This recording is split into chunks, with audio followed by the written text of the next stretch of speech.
Hello, Peaceful Valley Church. I know it's a rainy day, but God is still taking care of us by blessing us with water for the ground. Yesterday, we talked a little bit about flowers, how Jesus cares for us the same way he cares for the lilies of the field and the birds of the air. But there's an additional step to this process. He cares for us. He clothes us with his beautiful righteousness. He takes care of us and all of those things. And there's an appropriate response on our part to all that he does. And Paul, quite often in his writing, uses the picture of how a citizen lives in a kingdom. And so Ephesians chapter 4, he changes his perspective of what he's writing about. First 3 chapters, he's talking about doctrinal truth.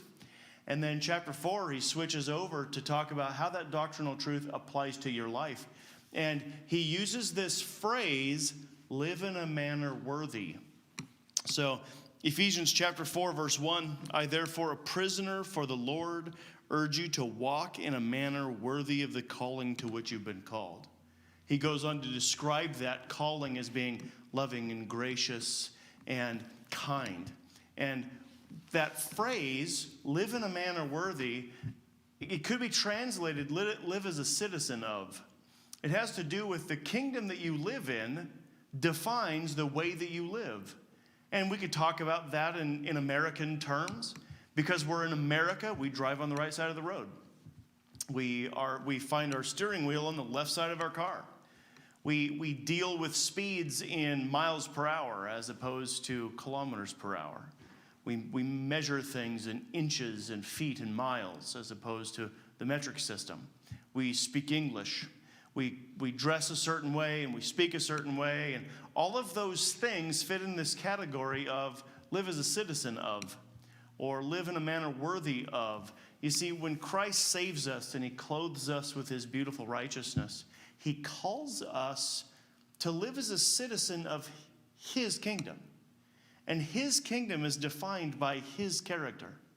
And so for Paul to say, live in a manner that's worthy of, he will continue in verse 2, with all humility and gentleness, with patience, bearing with one another in love, eager to maintain the unity of the Spirit and the bond of peace. Those descriptive words describe his kingdom because that's how he is. And so we see one another. We should be seeing that he has clothed our brothers and sisters with the beautiful garments of his righteousness. But we should also see them as a brother and a sister who's devoted to living a life for Christ. Not because they're earning a right spot in his kingdom, but because they're already in his kingdom. And that's how the people in his kingdom live, in patience and humility. During this season where everything seems to be turning crazy, my hope is that we would remember that we're not really citizens of America. I mean, yeah, we are, but ultimately we're citizens of heaven.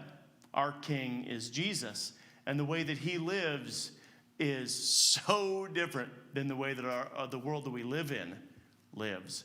And so today, be reminded and encouraged that we have the joy and the freedom to live as citizens of a heavenly kingdom. And that's a far better life than what we see going on around us.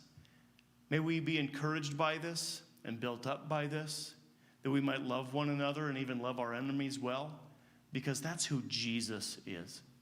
Have a good day, Peaceful Valley Church. Goodbye.